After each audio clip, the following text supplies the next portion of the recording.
We got that Coca-Cola bottle shake, shake, shake. We got the sugar, do you wanna taste, taste, taste? We take it all around the globe, baby, everywhere we go.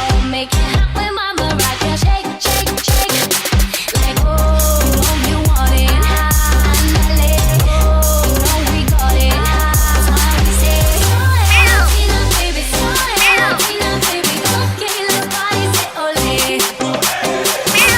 Latina y la noche, we all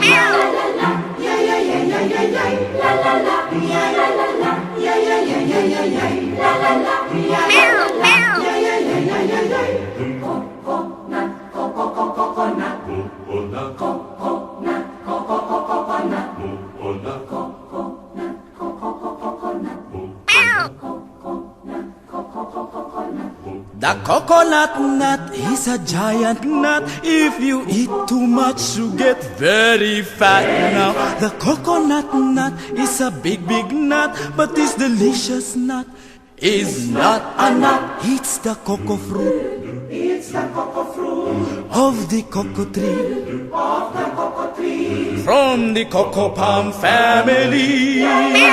There are so many uses of the coconut tree. You can build a bigger house for the family. All you need is to find the coconut man. If he cuts the tree, he gets the fruits free. It's the cocoa fruit. It's the cocoa fruit of the cocoa tree. Of the cocoa tree. From the cocoa palm family. Coconut, coconut, the coconut bark for the kitchen floor.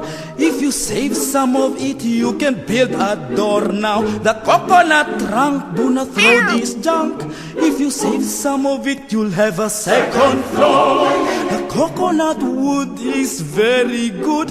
It can stand 20 years if you pray it would. Now the coconut root, to tell you the truth, you can throw it or use it as firewood. The coconut leaves